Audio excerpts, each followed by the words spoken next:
Geocachomaniacs.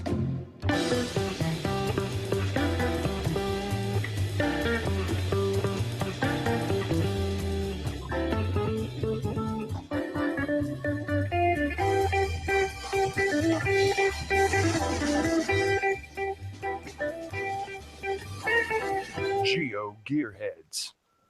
Welcome back to GeoGearHeads. This is episode 279, and we're going to be talking today about Project GC. Once again, this is the fifth time we've had Magnus on the show to talk with us about it. But before we do, Chris, I understand that you're kind of in a little bit of a precarious position with the weather out there. I am. A big storm has rolled through, so I'm willing to take odds whether I'm going to lose internet or power first. Internet's already gone down. It came back up, so we'll see how that works. If I drop out mysteriously during the show, it's not because I didn't like you or I was offended by something you said. Well, it could be, but that's not really it anyway. It's more of a connectivity issue, either with the with electrons, all electrons. Depends on what source those electrons come from. Well, with the photo that you sent just before showtime, yeah. I'm a little bit worried that you might be getting that alien invasion. On the way home, we saw clouds. I want to say lenticular clouds, but I don't know anymore. And they looked like the alien motherships from Independence Day, and it was moving fast. And going there. Now it changed shape. It was a nice conical shape at first, and then it kind of flattened out. But it was impressive to watch. My son goes, "Dad, we're in a sci-fi movie. These never end well." Yeah, but it's the wrong franchise for today, because today is May the 4th. But Magnus has a reprieve because it's the 5th over there for him, so he doesn't have to worry about weird Star Wars references. I'm in the future. The Empire struck back for him. Is that what it was? Yes. Isn't that what it is on the 5th? Okay, so yesterday, I'll just say this. I posted on Twitter that it was the prequel to May the 4th. And somebody responded, I think it was Tick Magnet. It said, so is it the Phantom Monday or is it Revenge of the 6th? Oh, that was really good. That was good. Yikes. Well, Magnus, it's been a long time since we had you on, way too long probably, because it was episode 224, which was back in April 16th to be precise. So it's over a year ago since we last talked to you, and there's been a whole bunch of stuff that's happened. Yes, indeed. It's like 54 weeks or something. And maybe it's a bit too long. Well, yes, as you say, things has been happening. Soon after we spoke last time, there happened something big within geocaching overall, and that was that the moratorium for the challengers were lifted again. And that's actually our first question that came from Wet Coaster. So, Chris, do you want to read us that one? Sure. Wet Coaster sent an email, which is a great way to get a hold of us, to give us feedback for any of the upcoming shows, by the way. Wet Coaster, thanks for being a good example this time. He says, can I request a checker for a challenge cache, even if you're not the owner of that cache? And absolutely. First off, to request a challenge checker, one goes to the forum of Project GC. There's a link on the challenge pages, and there one pretty much asks a volunteer to create a checker. Those volunteers, they pretty much work like the reviewers. They do it for free, they do it to help the community, and they do it because it's fun, or they think it's fun at least. So to answer the question itself, they don't really care who owns the challenge. If you request it for an old challenge that already exists, it's however very likely that there already is a checker if it's reasonable to create one. There are several caverns, is it called that? Several different issues with creating checkers. First off, it must be technically possible. Some checkers aren't really defined, or sorry, some challenges aren't really defined in a way that the computer will like them. For example, find 100 caches close to a church. That's pretty hard for a computer to know what's close to a church. But I would think that most old challenges where it's possible already have a checker. But besides that, if Wet Coaster is thinking about a new challenge, for example, he could ask for a friend. It would probably be easier if a friend asked himself if he has understanding, or if he's decent with English and so on. But there's no technical reason or no other reason that you couldn't ask for someone else. I hope that answers the question. I think it definitely does. So, I mean, you've got a great community, Magnus, around you that's helping with Project GC to build these challenge checkers. And, you know, some people enjoy programming, enjoy the challenge to solve a problem, or in this case, create a solution. And, you know, so if you put it out there and it, like you say, it's reasonable, there were caveats, yeah, they'll build it for you. If you ask it, they will build it. Yeah, in most of the time at least. Yeah. There are quite a few guys who are really active on forum, tries to help out. One of them who I have a lot of contact with is in early retirement. He loves helping out, and he spent many hours every week on this. And I think he is very thankful that he has something to do now when he is not in a working age anymore. Because that's an issue for some. Then there are a few others who are extremely good developers, and they really enjoy these that are a bit harder, where they actually have to think, where we have to test themselves, or to see if it's actually possible. You might be challenging the creator of the challenge checker. Absolutely, that's a good saying. And you can see it. Actually, I was at an event for, I don't know, 2 or 3 weeks ago. I was there together with the guy who does the support for Project GC, and we had 2 lectures. So actually, he had the first one, and then we had one together. And during that lecture, we started talking about challenge checkers, and he showed me a very interesting thread on the forum, because it was a question about if a challenge was possible, and this was one of those that are really hard to solve with the computer. And you could see how engaged people were. There was, I don't know, 50 answers in that thread, and we had different discussions about how to approach it, and it was amazing to see how people really enjoy being challenged. Nice. That is nice to have a community come together. And, you know, we find that geocachers are wonderful people. So I'm sure geocaching challenge creators for Project GC are just one level higher than the normal wonderful people. I think everyone we're in, or almost everyone we're in geocaching, is actually just as wonderful. I shouldn't say everyone. There's probably at least one asshole out there.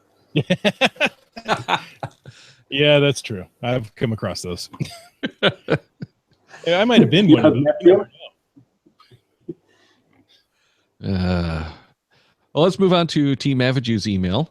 And this is actually going to be broken up into a couple of pieces. But the first one is on the challenge checkers. With the current challenge checkers, you are able to see the configuration, but not able to modify it yourself and test run it.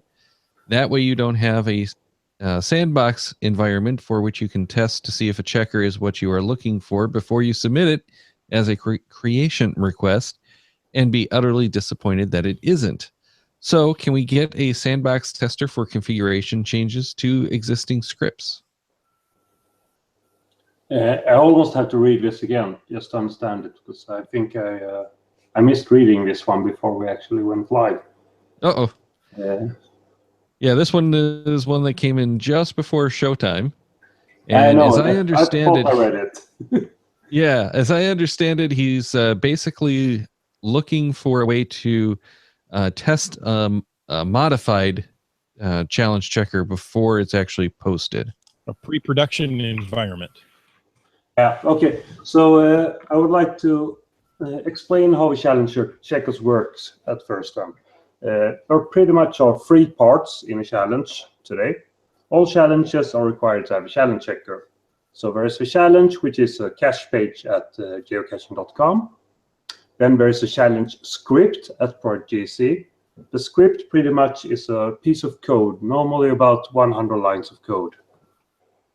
And then there is something that we call a challenge checker tag. The tag is pretty much a connection between the challenge cache and the script, and also contains a configuration. A very good example is that there could be a script that you need to find X caches in the country Y. For example, you need to find 100 caches in Germany, or you need to find 500 caches in United States.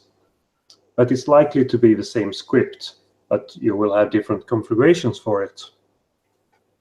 To create either tags or scripts, you need to be whitelisted, or you need to have access to do it. It's not publicly available to everyone. And to get that access, you can contact our support. You'll get a few questions just to check that you understand the system, you understand the guidelines, and so on. To create a new tag, that's almost the only way to create a new tag and create a new checker. I'll come to the exception. But if you have access to this system, then you can actually create both scripts and tags that aren't visible to others. So I think the normal case to actually create new challenge checkers is covered in the way the user is asking for. The exception then is that even if you don't have access, we have something called clone a tag. So you take the configuration from one tag and you copy it, and the only thing you change is the GC code. So it's a 100% identical challenge that is required. There is no sandbox environment for that. As soon as you clone it, it goes live. Does that sound like I answered the question for you guys? I think it does. I'm sure we'll hear back in the chat if he had other questions. But one thing that we should probably mention is if you are a premium member at Project GC, you have the auto checkers and the map for those challenge checking, or for that challenge checking. Yeah. Want me to tell something about it? Yeah, why don't you fill people in for, because I think we hit on that a little bit previously, but not a whole lot. Okay, maybe we did. I have some slight memory of it as well. So pretty much as a paying member at Project GC, there's a quite heavy server. I think it's a 16-core server actually, which does nothing else but crunching these challenge checkers for our paying members. So in the background, it will, it will run pretty much all challenges in your name, starting from close to where you live, and it runs maybe 100 there, and the next day it runs 100 that's further away from your home, and so on, to pretty much cover the whole Earth and try to run all. I think there are 18,000 challenges today in your name, so that you, and with that result. On our maps, you will already on the map see a green checkbox if you succeed the challenge. Otherwise, there is a red stop sign, I think. I'm not sure. Something red. And yeah, that's one of our premium features. Yeah, I don't remember what the icon is for not matching the challenge. Is it the no symbol? The international no symbol? The stop red circle sign? with a line through it? Oh, no, I don't think so. I could be wrong because I haven't looked at that in a couple of weeks. I think it's a red red circle with a horizontal red line in it. I think I think it's obvious if you see it. Yeah, it's kind of an obvious one. But you were also mentioning earlier about some upgrades coming to the feature for the premium members. Absolutely. We're always looking into upgrades. Actually, the list is so long, so we don't know where to start, more or less. But as the challenge rules are, or the guidelines for challenges, is that you can always pre-sign a challenge cache. If you find it today, you can log it or sign the logbook. And if you don't fulfill it, you can log the cache with a note. On a later date, when you actually fulfill it, you can change that note into found log or add a new found log. I'm unsure of which case or how Groundspeak wants it done, but personally, I change my note into found log and keep the old date. So to keep track of which challenges you have signed, I personally put them all in a bookmark list. Those I've signed and not actually logged the found log on. A coming feature at ProjectGC is that we will let the user configure which bookmark list they have these unfulfilled challenges in, and then we'll try to run the checkers daily of those and send the user an email if they fulfill it, so that they know that now you can log a new challenge, which you already have logged, or at least signed. Starcacher in the chat is asking if there's a way to download a list of the challenges for which you qualify. Yes, more or less. It would first off pretty much require that you're a paying member at ProjectGC. And then we have something that we call virtual GPS, which is, I like to call it the shopping cart for geocaches. I say that all the time, and I probably said the term on this podcast earlier as well. So what you do first is that you create a new virtual GPS, which pretty much is a shopping cart. You can then go into a challenge map. Using the filters there, you can show only challenges with checkers that you actually fulfill. From that map, there is a GPS icon on the left side, which is a pull-out menu. From there, you can choose a polygon tool. Then you can draw a polygon around all those challenges you fulfill. And then you go into the menu on the left side again with the GPS icon.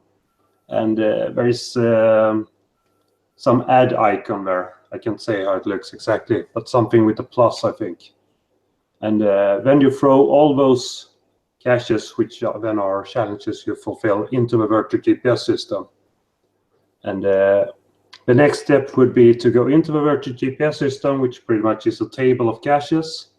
From there, you can choose export, and you can build a GPX from it. And that GPX can be downloaded to your phone or to your Garmin device. And you know, that's exactly what I was thinking you were going to say. Yeah. I'm glad I got it right. Personally, I like the virtual GPS system, but that's of course why I built it as well. So no surprise, maybe. Yeah, I was going to say you better like it if you built it. Sometimes you build something for someone else. You might not be happy with it, but you better like the feature because, you know. Sometimes I have regrets about things. But we did get some more questions. So, Chris, you want to start us off on this last list of questions with Limax's PQ splitter? Yes, with the PQ splitter, says Limax via email, I really enjoy that feature, and have used it to find all caches within a 55-mile radius of my home. I'm a glutton for punishment, he says. Recently, my most recent PQ in that series, number 22, maxed out, and I wasn't getting the most recent caches posted. As a result, I went and again used the PQ splitter, hoping to find a 23rd PQ to use. Instead, I got 22 PQs again, all with different dates. I can appreciate that the information on geocaching.com is dynamic, and thus different dates will come up as caches are archived. However, is there a way that I can save the data I originally used to get a new query to add? As a solution for myself, I kludged the last PQ until it was down below the limit, that's 1,000 caches, and then created a new query based on that date. Yeah, so first off, I appreciate that LimeX really understands the problem here, but the dates will change because caches are archived and unarchived. And the fact is that when I read this question yesterday, I didn't really think the PQ splitter was used a lot, but I looked into the site and it seems like it's actually used a bit more than I thought.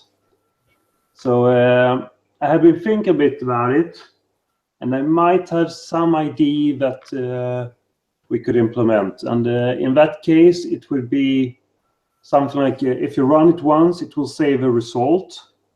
So the next time you're on the web page, it will have all those dates and use those as a basis. And if you want to reset them, you would need to press a reset button. I can't promise anything though, because the problem is that the filter system used is the same all over the site, and it might not be so easy to actually do something completely different here. But probably, maybe, something like that. But, so in other words, stay tuned? Yeah, pretty much. That's the short version of my answer. All right, well, we're gonna jump back to the challenge checkers for a moment here, because Wet Coaster in the chat asked, in the create a map of challenge caches, is there or will there be a method to select more than one area, after country then province?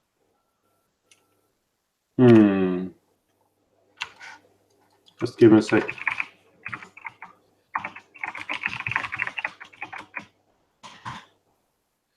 Meanwhile, Team Aviju says the Pocket Query Splitter is nice for Bootstrap. After that, it's manual work to keep it up. Yeah, exactly. It's good start, and then and it does it does 100% of the job in the start, and then you need if you need to change it, it's actually fairly easy to actually update the last queries. But it could have been even better, of course.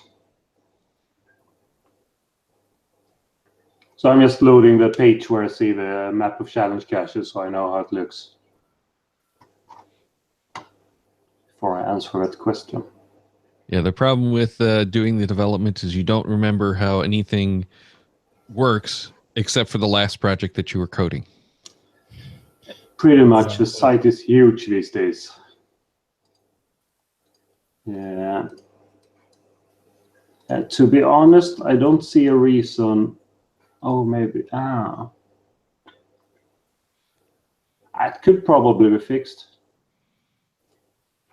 I can't promise anything, but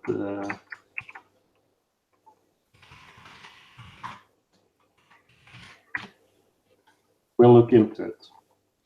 That's my answer. So yeah, another one. Stay tuned. Next, we're going back to LimeX, who emailed, I just recently discovered the power of the extra filters provided with the different tools, such as the DT tool. I found myself overwhelmed by the number of caches that popped up, especially in something like the Jasmer tool. If I have more recent caches that I haven't found, could Magnus talk a bit on the extra filters that can be used with which tools? Or with the tool, sorry. Yeah. Could you guys remind me which is the Jasper? That's the DT, right? Jasper is the date one, the date hidden one, if I remember. Okay. Yeah, it's we don't usually use those terms in Sweden, so I get a bit confused. Oh yeah. Yeah, Fizzy is DT, right? Yeah, Fizzy is the DT. Jasmer, I think, is the date. Yeah. So it's maybe a bit hard to. I don't know exactly what to say about the extra filters, but the whole concept behind Project GC and mostly on the statistics is that everything is dynamically created. So when you enter a page, if it be the top, most caches with the most logs, or it's cache owners with the most favor points, or anything, first thing you will see is a few filters. Basically, it's usually a location and some other standard filter. Then there is a add filter box, which sadly a lot of users miss, where there are more filters. Some of those filters are only available to our paying members. We should say that. If they're not available, they will be a bit more light gray. Using those filters, you can create pretty awesome, pretty different statistics. Personally, I'm currently working on filling a few of my calendars. And I have all kinds of weird calendars I'm working on. Just for record, I could mention a few. I have already logged a microcache on every date of the year, all 366 dates.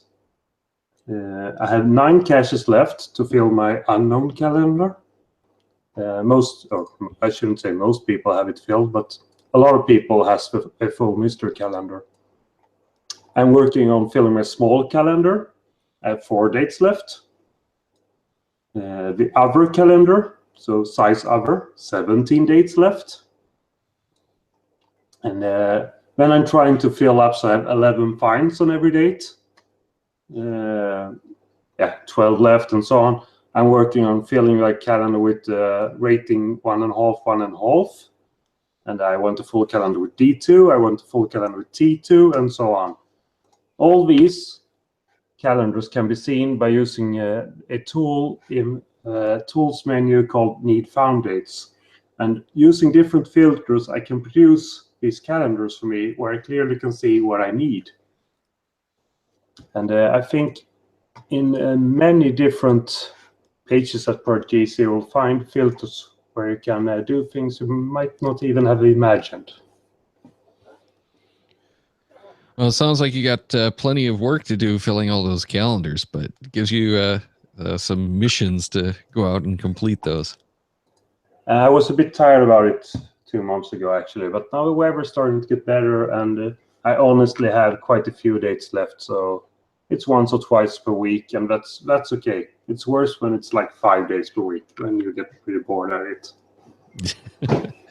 Well, in the research department, otherwise known as the chat, Tick Magnet confirms that the Jasmer is the month placed. Yeah, exactly. So using the filters, you could. Oh, I shouldn't say too much. I don't remember months placed so much. I don't care so much about it because I only have 1 left in Europe, I think. So it's starting to get a bit hard. Yeah, that's always the I need problem. to visit you guys. Just have to pray that that doesn't get archived.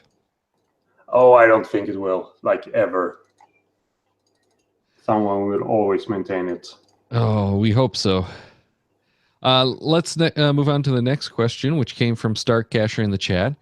On the TB rescue map, I went to a cache for a rescue mission and found the TB was missing. I noted that as a DNF mission log.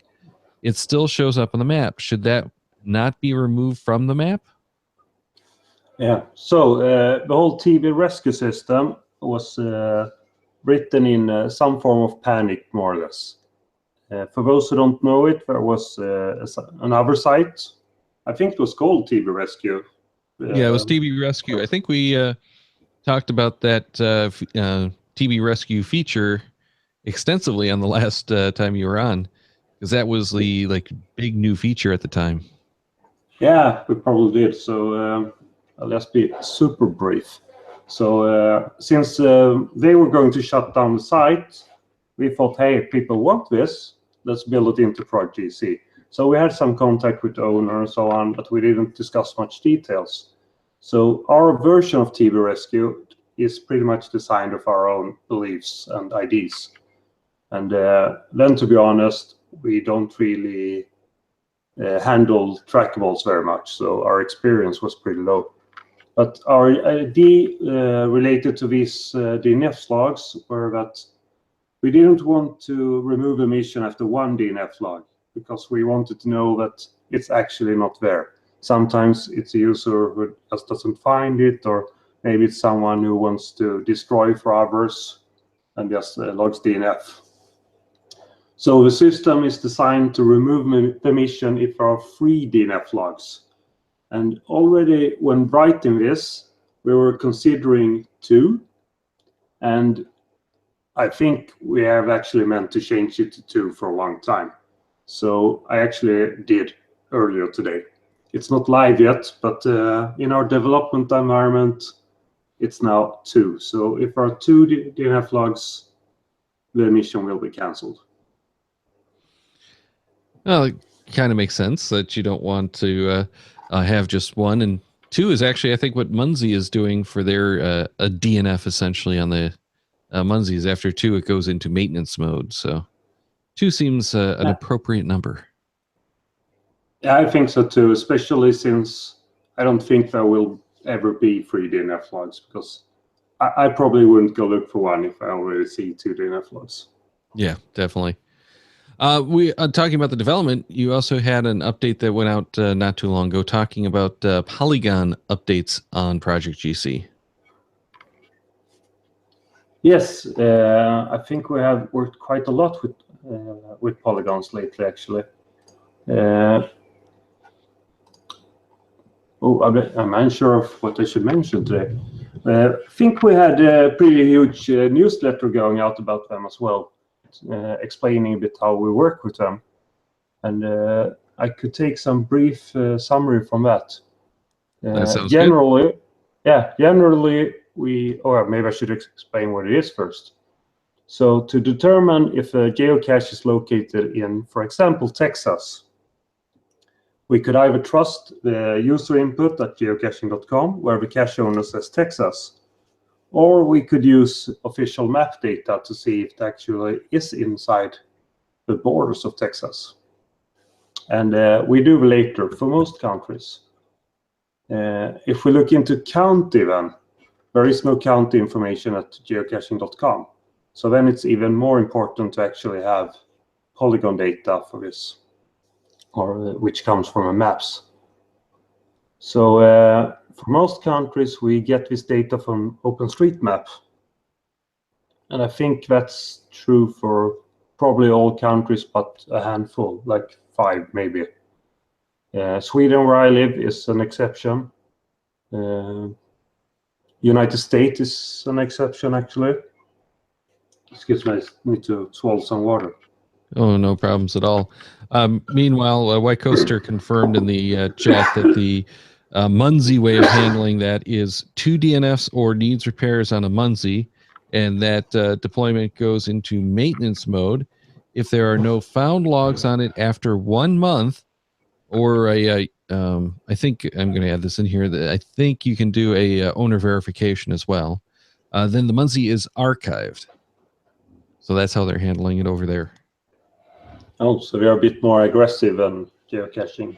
Yeah. Well, and they kind of need to be, because Munzies are kind of easy compared to geocache. However, I did have a Munzie that got 3 not located that I had just put out. Went back and it was still there. So, it's a good thing that they're allowing for that month, because people tend to go out with the Munzie as groups like they do with caching and log them all at once. So you could have, the 3, 4, or 5 DNFs all at one time from a group that just was looking in the wrong spot. I actually haven't been Munzieing, you say it like that, myself. But I've been out with a few friends sometimes, or maybe once or twice. And you said that they usually are easier. I can say one that we looked for, it was really hard. It was a small, they're all QR codes, and they aren't very big, and it was hidden under a bridge in a place where you hardly can't get your eyes on it. Yeah, there are definitely some harder ones, but it's, again, you have to go out there and scan it to mark it as active again as the owner. So that's a good way to get the owners out to check on things when they're reported as having a problem. If they don't have a photo of the QR code at home. Well, no, you have to be within range. So you could have Okay. a copy of the QR code, take it to like the bridge and scan it, and you'd be fine. But you can't do it. Fake GPS software. Yeah, you know they've gotten pretty clever about locking out the spoofing on Munzie. So, I haven't tried, so I don't know. They might have reintroduced that hack with the latest version, for all I know. Anyway, getting back to polygons. We shouldn't give stupid suggestions to people anyway. So lately we have been updating a lot of polygon data, and this is related to challenge checkers as well, actually. It's because some users wants to create challenges to find X caches in that region or in that county and so on. And then we need to have the data. And it's quite often, or a bit too often, that countries actually change their political borders. The trend in the world right now seems that countries are reducing the number of counties, for example. So quite a lot of countries has merged a few counties lately. While working on this and updating our data, we have also optimized quite a lot, actually, upgraded related software.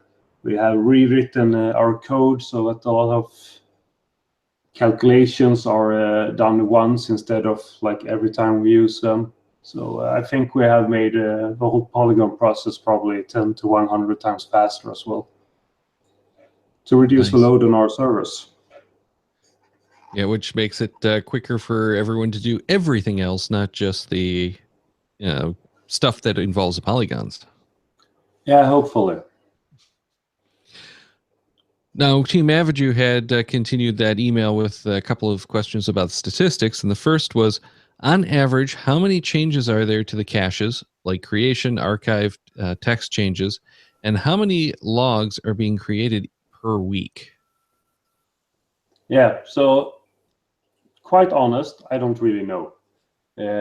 What I can say is that, because I did a fast lookup in the database just a few minutes before we went live today, I took a random date, which was 1st of April this year, and there were almost 500,000 logs created that day.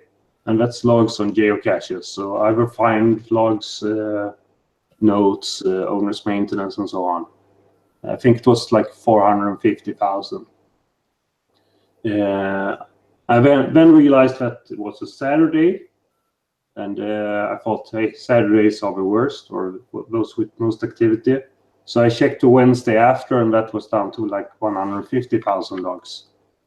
And I think if we're talking about number of updates that need to be done, I think the number of logs is almost everything that's interesting. Looking at number of archive caches or cache publishments, they are insignificant with these numbers. If we have 400,000 logs created, maybe there are 10,000 cache changes, I don't know. Even if it's 50,000, it's only 10% difference. So I hope that's a bit of an answer.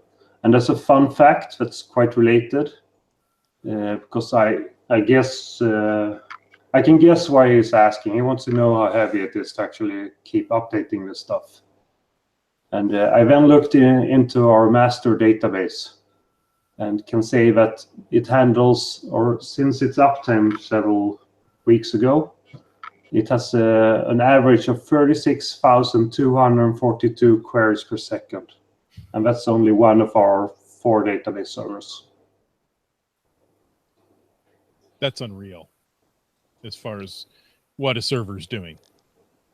It's actually surprising me every time I see that number. Well, it's probably surprising to know that there's that many people asking for that much data, that it's that busy. Yeah, a lot of those queries are very easy though. It could be select that only retrieves the field for row and so on. So, but still, yeah, I'm sure a lot of that is the automated processes that go out there to keep the database current. Yes, it's a lot of that. Actually, we are in the process of trying to move a lot of queries that offer statistics into another database system. But we're trying to use more instead, because Yeah, related to this, I can explain. We pretty much have 2 database servers that handles all the data. They have all data except text, so log text, cache descriptions. They are on a 3rd server. And then we have a database cluster where we move data from the main servers into this cluster instead. I think we do that every 4th hour. And the difference is that the first servers, they are row-based SQL databases. The server cluster we're moving data into is a column-based SQL cluster. So for those who are database freaks, they would understand and know that the column-based database cluster is much better for data harvesting and statistics. So, and it's also a lot more scalable. So since our statistics always use fairly old data anyway, usually about a day old, it doesn't really matter if it's 2 hours old or 4 hours older. So we would like to have all the statistics gathering using that database cluster instead. And just a few days ago, I upgraded from a quite old version we were using. We're using a software called InfiniDB or InfiniDB. The problem is that the company who made that product has stopped supporting the community version. However, MariaDB, who is a fork of MySQL, has taken over that project and calls it MariaDB Column Store. So we upgraded to their version, which also were a new major version. And after doing that, we also added another SQL server. So we currently have 32 hardware cores working on in that SQL cluster, and it scales very well. It's quite often I can see that we have at least 30 cores at 100% CPU usage. Yikes. Wow. So you're saying that you need more cores? Yes. I think that I'm quite sure actually we'll extend it with at least 1 server more the coming month. So where should the people who want to send you a core via email that core to? I wish that was possible, Chris. Fax only? Okay, I understand that. Well, I can fax it to you. Yikes. Okay, so going back to the second of his status questions, or statistics questions, are there plans for a more real-time approach to the replication of data from Groundspeak to your servers so that there isn't this delay? The system is slow because of replication messages, and there is a more up-to-date data for checkers. Yes, but the question isn't 100% correct, actually. I think the person has noticed that we have a little alert on the web that has been there for 1.5 weeks now, I think, maybe even 2. It pretty much says that the queue for refreshing geocache data is unusually long. The servers are trying to catch up. Meanwhile, the data might not be as fresh as normal. The reason behind this, or that we have it right now, and that we have had it this long, is because we changed some data structures and actually corrected some bugs we had. So we pretty much needed to fetch all data for all geocaches again about 1 month ago, maybe 6 weeks ago. No, sorry, 3 months ago. And due to the design of our refreshments, we're coming quite into a bump where a lot of caches are being expired in our database now. So we have to refresh a lot of caches at once again. By time, these will be more evenly spread, and then it won't be noticeable. Does this make sense to you guys? Do you understand it a bit? Or am I being unclear? I think I get what's going on, but it's probably a little bit squirrely. Basically, because of timing of updates, it's got an exceptionally long backlog currently, and it may happen again in the future, but it's going to even out. Is that what I'm understanding? Yeah, pretty much. So pretty much 3 months ago, we needed to refresh data for 5 million geocaches, you could say. And that took about a month. And then we refresh a lot of geocaches by all the time. For example, when we are logged, we get new data. But that might only have happened for 2 million of these 5 million geocaches. And then Project GC says, hey, this cache hasn't been updated in 3 months. Let's update this one. And then since we now are 3 months away from when we refreshed everything, we have a lot of geocaches that the system wants to refresh right now. By time this will be evenly spread, we'll probably get another bump in 3 months, but that bump will be much, much smaller than with this one. And after that, I expect that the bumps are gone. So, and I also want to mention that it's not that bad as it sounds, because let me just check, but I think I checked already. The most important logs or cache data that we actually update is what people find, because they want their found logs into the system. And the replication lag between geocaching.com and PortGC for find logs is currently about 13 hours. 13 hours isn't that bad since we have had a banner up for almost 2 weeks. All right. Chris, there's a really bad joke from Wet Coaster in the chat that I think we should share because, you know, it is. Sorry, I didn't bring the chat back up. Okay. Well, he says, or he asks, why did the Star Wars movie come out in 4, 5, 6, 1, 2, 3? His answer: in charge of scheduling, Yoda was. That's a good one. Yeah. But actually, we can't skip on because I have a quite interesting thing to say about these updates as well. Okay.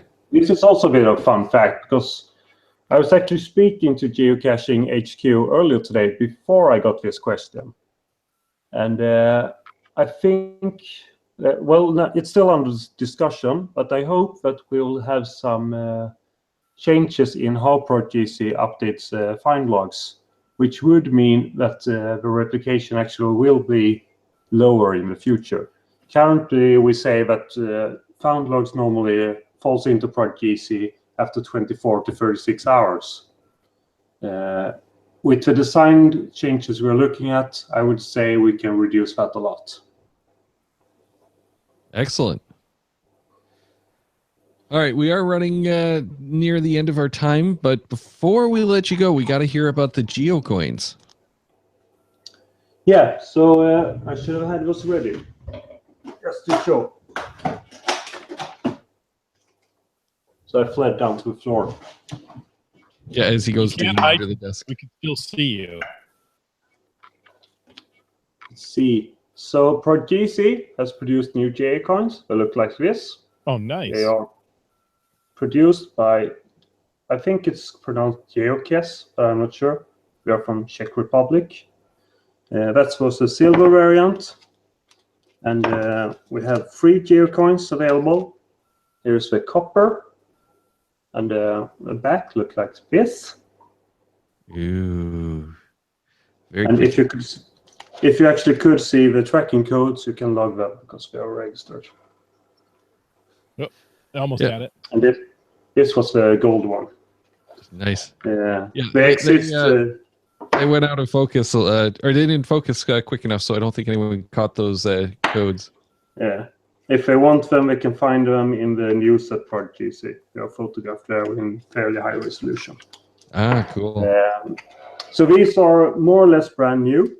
I got them about a month ago. I have brought some of them, like a handful, to a small meet and greet event in Germany during Easter, where I sold a few. And then we had an official first sale 2 weeks ago at a Swedish event. And we are looking into opening our online shop to sell more of them. I hope that the shop will go live next week. However, the first days will only sell to Sweden and then we will expand. So hopefully the week after that, if everything works as it should, we will expand into our neighboring countries. The week after that, the whole Europe, and then the world. That's the plan. Dick Magnet was just asking when they'll be available in the U.S., and West Coaster said, "Forget the U.S. When will they be available in Canada?"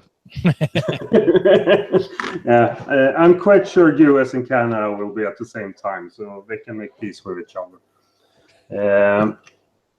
What we want to do is we want to test the shop, of course. We don't. It's totally untested. We don't want to storm of 100 orders if it isn't working. That's why we're doing what we're doing. Plus, we need to learn tax rules. We need to know how to bookkeep this and so on. For Germany, we have actually 2 corporations, which makes them available there. So I had a friend from Stockholm, Sweden, who is driving to a event tomorrow in northern Germany. He will stop by at my home on the way, pick up some coins, and sell in Germany. Later on this month, in the end of month, I don't know the date, there's an event called, or the GC code is GC66666.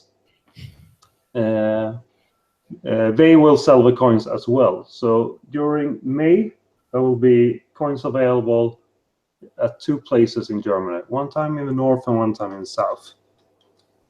And nice. That's a good way to save some freight cost, or shipping cost at least. Mm-hmm. Definitely. Yeah, those are nice looking coins, and I know a lot of people are going to be looking forward to getting those here. But thanks again for joining us, filling us in on some of the changes to Project GC. Yeah, thank you guys. It's an honor to be here every time. And then we're privileged to be able to talk to you, Magnus. Thank you. Now, we like to tell people that, for Magnus, it's 3 a.m.